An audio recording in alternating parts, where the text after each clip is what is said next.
She pointed a gun at my head and told me my family's 150-year-old ranch didn't belong here anymore.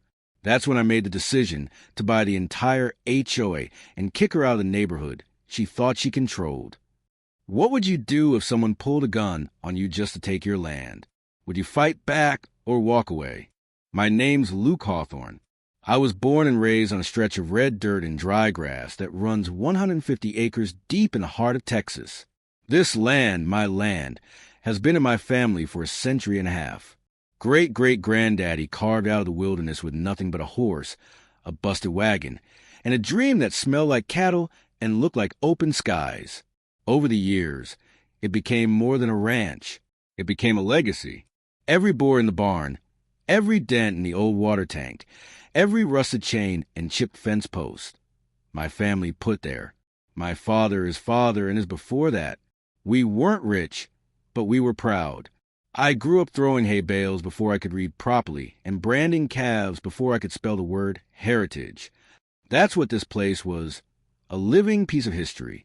My family's blood, sweat, and tears had seeped into this land so deeply.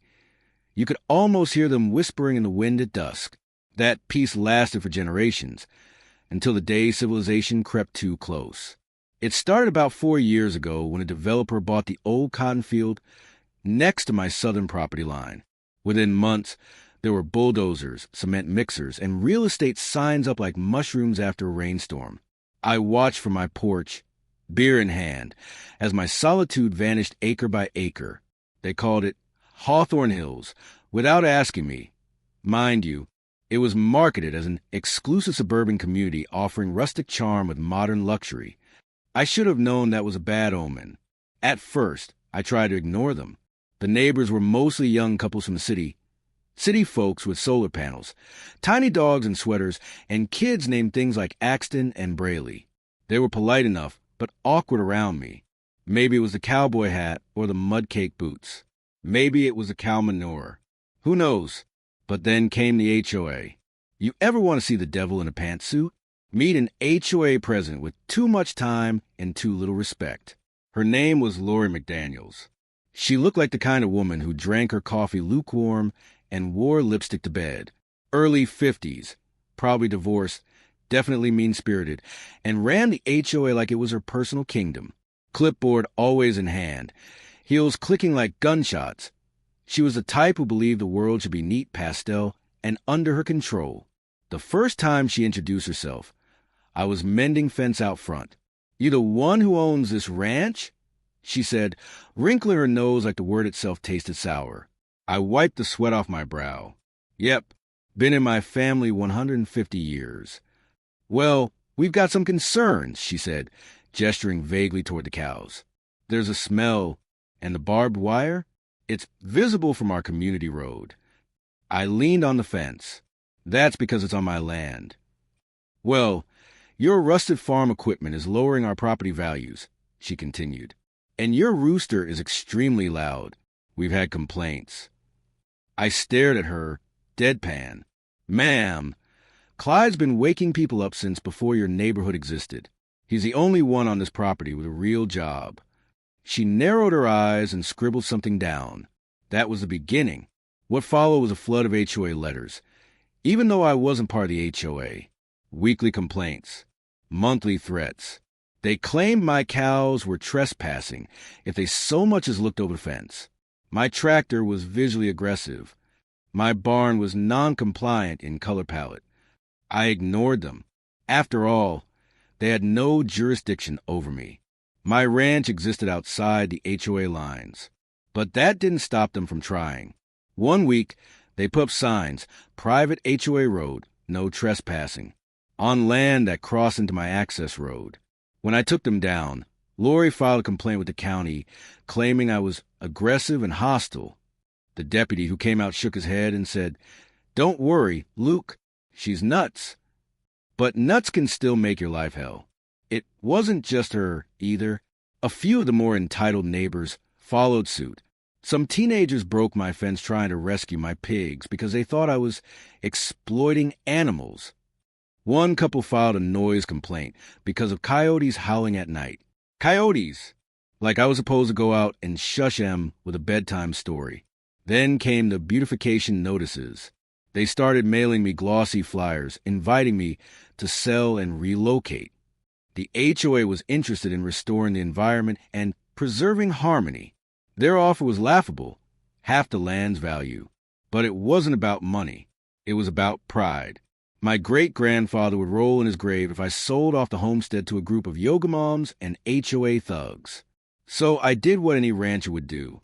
I doubled down. I fixed up the tractor, made sure it roared extra loud in the mornings. I let Clyde the rooster roam free, right near the property line. I even hung an old cow skull on the fence facing their road just to keep things spicy. Lori didn't take it well. She upped her campaign. She started taking photos, long lens shots from the community sidewalk, like she was some kind of National Geographic spy. One day, I caught her throwing something into my pasture. Turned out to be rotten eggs. Another time, she tried to have a county inspector declare my old barn a hazard to the community. The inspector, an old friend of mine named Gary, laughed all the way back to his truck. But the tipping point came in the spring. One morning, I woke up to find the southern fence torn clean down. Fresh tire tracks led up to the damage, and one of my steers was missing. I called the sheriff.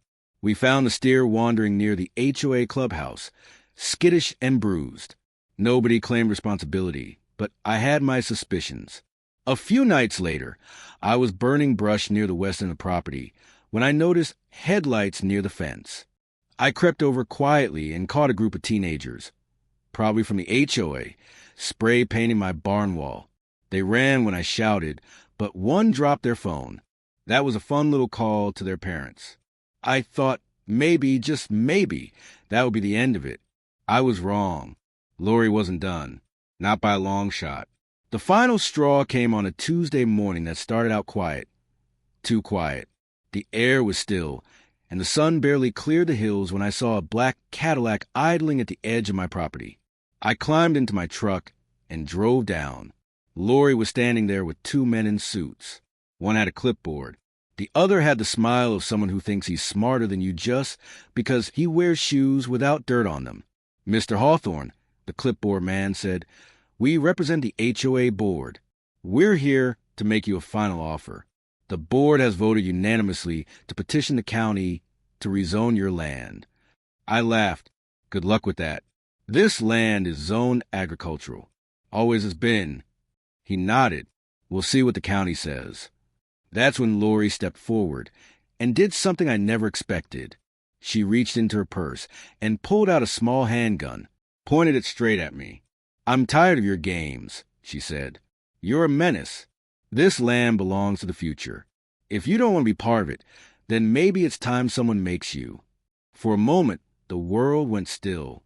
Even the breeze stopped. I slowly raised my hands, keeping my voice calm. "You need to put that away, Lori. You don't know what you're doing." Her hands trembled just a little, not enough to make her drop it, but enough for me to see she wasn't bluffing. The clipboard man looked horrified.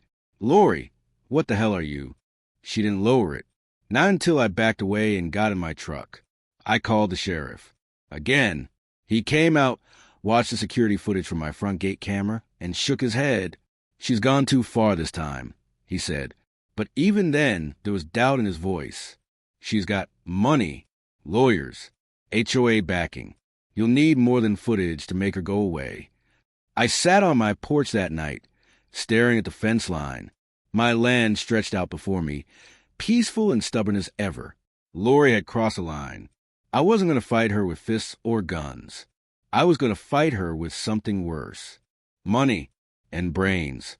Because when someone comes to your family's legacy with threats and paperwork, you don't just defend the ranch.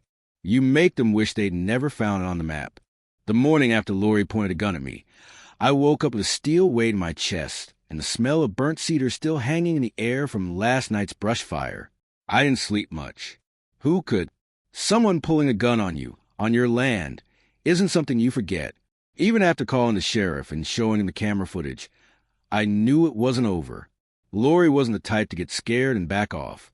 She was the kind who doubled down, who weaponized bureaucracy the way rattlesnakes weaponize fangs. Still, I didn't know just how fast things would escalate. That very afternoon, I noticed new stakes with orange flags stuck in the dirt along my southern fence. A white pickup truck with county plates sat idling nearby. I walked up to the man standing beside it, a surveyor, clipboard in hand, wearing mirrored sunglasses and an apologetic look. "You got business here?" I asked, arms crossed. "Afternoon. I was asked to do a property line recheck." He replied, "HOA petitioned the county. Claimed you might be encroaching." "Encroaching?" I laughed. "This fence has been here longer than any of their houses. And that right there," I said, pointing at the stone marker in the soil, "is the original boundary. My great-granddad put that there in 1902. He sighed. "Yeah, well, paperwork says I gotta verify. You might want to talk to the county assessor." And just like that, it was clear Lori wasn't just throwing fits. She was making moves. That evening, I met with Sheriff Donald again at the station. We went over the footage from my ranch cameras one more time. Lori, standing on my land, handgun in hand, face twisted with rage. The resolution wasn't perfect, but it was clear enough to see intent. "Can't you be arrested?" I asked, frustration thick in my throat. That was assault. On my land. "She didn't discharge the weapon," he said. "Didn't aim it directly at your head or fire it. We've got cause to press for unlawful intimidation and trespassing. But here's the thing, Luke. She's already got 2 lawyers sending letters saying you threatened her. Said you advanced on her and she pulled it in self-defense." I blinked. "That's a lie." He nodded. "I know it. You know it. But court ain't about knowing. It's about proving. And she's making it messy." That night, as I sat in the stars, the old porch boards creaking under me, I realized the game had changed. This wasn't a neighbor squabble anymore. This was war. And Lori? She was playing for keeps. Most folks in town knew me. They trusted me. But this new HOA crowd, they didn't care. They believed in rules and systems and long-winded meeting minutes. I was a rancher. I dealt in weather and livestock, not lawsuits and permits. So I called Mason. Mason Hayes is my cousin on my mama's side. Grew up with me baling hay and breaking horses before he cleaned up and went to law school in Austin. These days he wore tailored shirts and used words like adjudication and fiduciary, but deep down he still had cowhide in his blood. "Luke," he said after hearing the whole story, "you've got a real problem. She's not just harassing you anymore. She's escalating. If she gets zoning changed or causes enough legal pressure, she might be able to force a sale. Not if I stop her first." I replied, "I'm done playing defense." There was a long pause. Then he said, "What's your plan?" I took a breath. "I'm going by the whole damn HOA. Mason laughed, but not for long. "You serious?" "As a stampede on branding day. She wants to play dirty with legal tricks and petty politics? Fine. I'll outspend her. I'll outmaneuver her. And then I'll evict her like a raccoon from my barn. You know that's going to take money. A lot of it. I've been saving since I was 20, I said. Haven't taken a vacation in 15 years. I got oil royalties from the Eastern Ridge, rental income from my storage barns, and Granddad left me a trust he never touched. I've got enough to make this happen." Mason whistled. "All right then. Let's start with the public records. Over the next few weeks, we did our homework. We pulled every deed, mortgage note, and HOA charter associated with Hawthorne Hills. Most of the lots were mortgaged or owned by investment firms. We found a handful of rental properties in distress. Landlords out of state, willing to sell quick if the price was right. So we started buying, but not in my name. That would have tipped off Lori fast. Mason created a series of shell LLCs, each with different names, addresses, and bank accounts. Every transaction went through lawyers, so no one suspected a thing. In less than 6 weeks, I owned 12 properties in Hawthorne Hills, just under 15% of the entire community. That was the first phase. Next, Mason tracked the HOA's financial health. Turns out, Lori had authorized a $200,000 loan last year to build a new tennis court and walking trail. That loan had been bundled with other HOA debts and sold to a private equity firm. So we bought the debt. Once we controlled that, we had leverage. It didn't take long for the cracks to show. The HOA treasurer, a nervous guy named Doug with a soft voice and a fear of confrontation, resigned the moment we questioned him about the mismanaged budget. 2 board members stepped down when Mason sent them letters pointing out their failure to disclose conflict of interest on their yearly filings. We were inside now, and the Queen Bee had no idea. Until one fateful evening, the HOA had its quarterly board meeting in the community clubhouse, one of those polished, beige-carpeted rooms that smelled like lemon cleaner and fake concern. Normally, they were boring affairs full of talk about recycling schedules and lawn heights. Not this one. Mason and I walked in together. I wore my cleanest boots and a collared shirt, but still looked like a man out of place. Lori's eyes narrowed the moment she saw me. "You're not a member," she said. "This is private." I smiled. "Actually, I own 12 homes here. That makes me a member." The room went quiet. Some of the residents shifted uncomfortably in their seats. And I continued, holding up the pack of papers. "I also hold 100% of the HOA's mortgage debt, which gives me certain voting privileges." Lori's face went pale. "You can't be serious," she spat.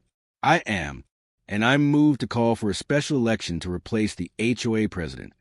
"What? You can't do that," she barked. "Oh, I can.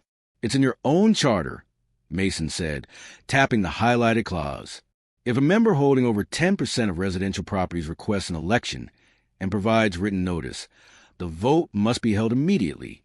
Residents looked around, whispering. Half of them didn't even like Lori, but were too scared or apathetic to challenge her. Then an older woman near the back, someone I recognized as Mrs. Pennington, stood up. "I second the motion." Lori looked like she might explode. The vote went forward. Silent ballots. Simple tally. And just like that, it was over. I was the new president of the Hawthorne Hills HOA. Lori stood there, mouth agape, as Mason handed her a formal letter of removal. "You can't do this," she hissed. "This is my neighborhood." "No," I said, folding my arms. "This is my land. Always has been." Security escorted her out of the room, flailing and yelling about how this was conspiracy, about how she'd get the media involved, how she'd sue every last one of us. But her reign was over. Outside, the wind blew gently through the live oaks lining the clubhouse drive. For the first time in months, I felt the air clear. This wasn't revenge. Not exactly. This was justice. Rancher style. I hadn't fired a bullet or thrown a punch. I'd just beat the devil at her own game. And I wasn't done yet. There's a strange silence that follows victory. You'd think it'd be roaring cheers, or at least a round of applause. But no. After I got voted in as the new president of the Hawthorne Hills HOA, the room was dead quiet. Lori had just been escorted out, her heels thudding down the hallway like a warning bell, and nobody quite knew how to act. I didn't expect gratitude. I didn't expect a parade. But I wasn't prepared for just how scared they were. Most folks in that meeting were just regular suburban families. They didn't care about power or property lines. They just wanted smooth sidewalks and garbage pickup on time. And here I was, boots denim, ranch tan lines, and cowboy logic, now officially the head of their neighborhood association. I could practically hear their thoughts. What the hell just happened? But I wasn't there to play sheriff. I was there to clean house. Within the first week of my new presidency, I summoned the remaining HOA board members for a meeting. I knew most of them by reputation already. Nervous Doug, who once apologized for the shape of his bushes, retired teacher Beth, who ran the gardening club, and Jeremy, a tech guy who lived with 3 cats and didn't look up from his tablet the whole time. Mason, and I laid it out simple. From now on, I told them, we're running this HOA like it was meant to be run. Fair, legal, and neighborly. No more weaponizing bylaws. No more fines over mailbox paint or barking dogs. And absolutely no more harassment of people outside the HOA boundaries. Beth looked relieved. Doug nearly cried. Jeremy shrugged. Then I dropped the real news. We're launching a full audit. Turns out, Lori had been doing more than waving clipboards and pointing pistols. Over the last 2 years, she'd funneled HOA funds into shady landscaping contracts, purchased a new security gate system from her cousin's company at triple the normal cost, and even authorized presidential travel expenses for a Florida conference that never happened. It didn't take long to gather proof. Mason drafted a formal complaint with the county. Fraud, embezzlement, abuse of office. That was the opening move. But the real win came 2 weeks later, when a neighbor named Phil Jenkins knocked on my ranch gate. Phil lived on the edge of the neighborhood. Retired Navy, built like a fridge, and always kept to himself. He handed me a thumb drive. "Thought you want to see this," he said. "I've got cameras, too."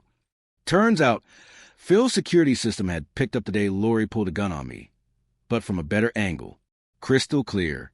Full audio. Her words, her threats, even the exact moment she pulled the gun from her purse. I sent it straight to Sheriff Donald. The arrest happened 3 days later. Lori McDaniels was cuffed outside a yoga studio and charged with felony unlawful weapon display, trespassing, and making terroristic threats. Her mugshot made the local paper.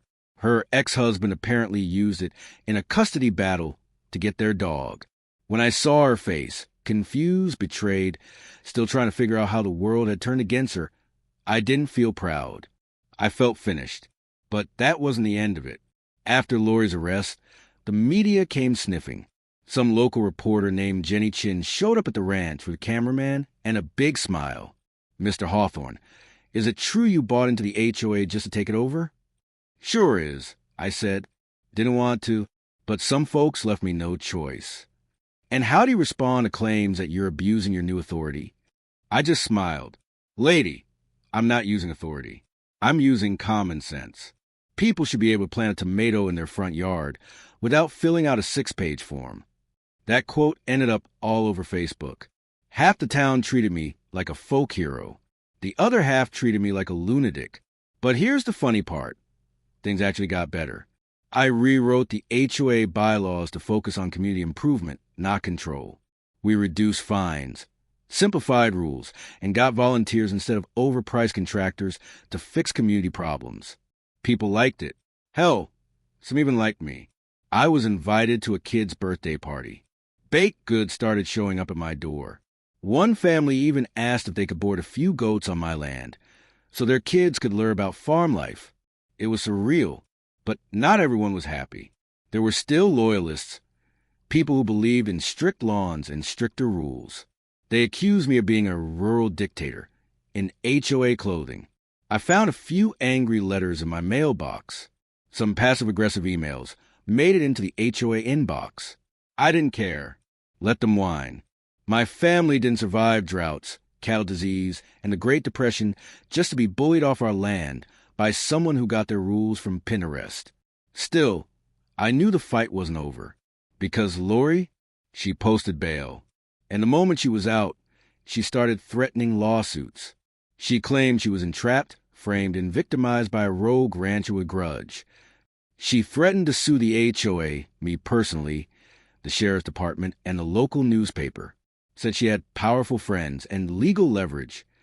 I didn't flinch, because here's what she didn't know.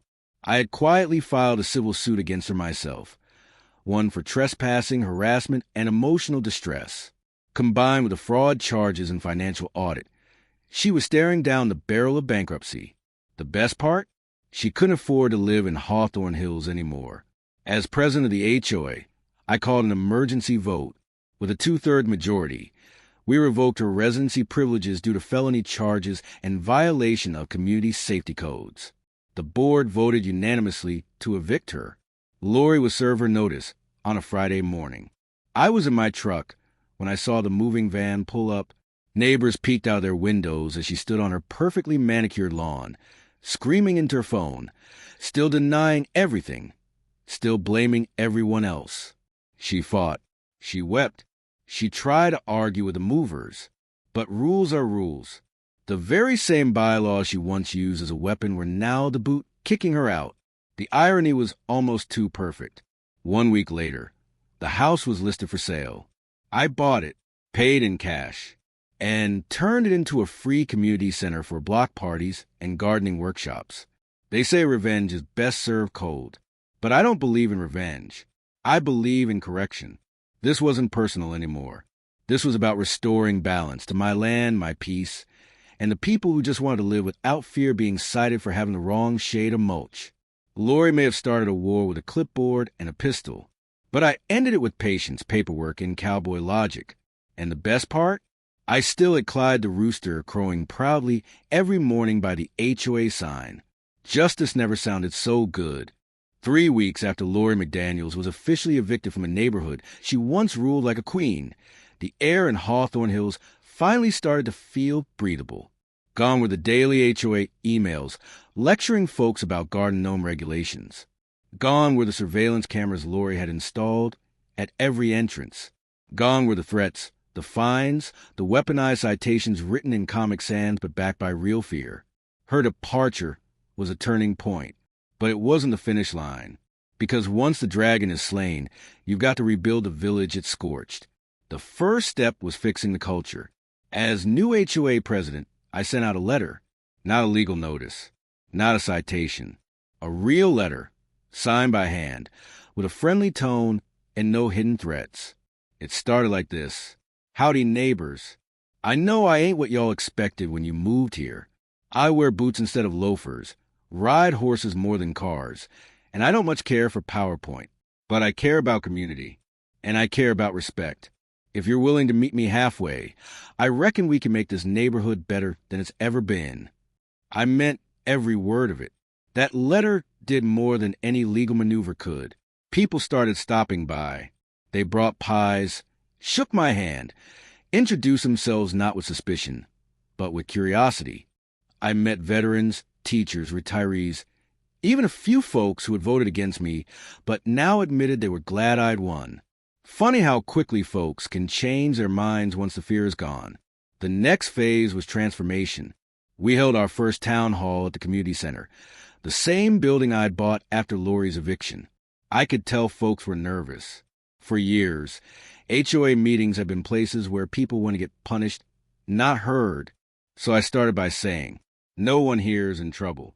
And the room relaxed. That night, we talked like humans. About potholes. About trash pickup. About making the playground safer. An old lady named June suggested a wildflower garden. A teenager offered to help design a neighborhood website. Someone joked about having a chili cook-off. And within 10 minutes, we had volunteers, a sign-up sheet, and someone offering free cornbread. I realized something that night. People didn't hate HOAs. They hated being controlled. Give folks a voice and they'll sing with it. Still, there were challenges. Some of Lori's policies had long-term consequences. The approved fencing list had driven up costs for homeowners. A contractor hired under her leadership had installed irrigation lines incorrectly, flooding the flower beds near the entrance signs. And worst of all, her legal threats against my ranch had left lingering tension with the county zoning board. I spent weeks fixing it all. I negotiated new fencing options, refunded excessive fines Lori had levied, and personally dug out the broken irrigation line with a backhoe while 3 neighborhood kids watched like I was driving a spaceship. I met with the zoning board chairwoman, an icy woman named Marla, and explained everything. Showed her the footage of Lori's gun incident, the embezzlement evidence, and the community's overwhelming vote to rebuild peacefully. She softened. A month later, the county issued a formal statement affirming the Hawthorne Ranch's historical and agricultural zoning protections. Permanent, irrevocable. That land was mine, now and forever. As spring melted into summer, the changes became visible. The playground got repaired and painted.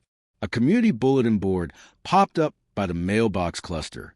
My barn hosted a Saturday market where people sold homemade jams, pottery, goat milk soap, and one kid's frankly terrible, extreme spicy pickles.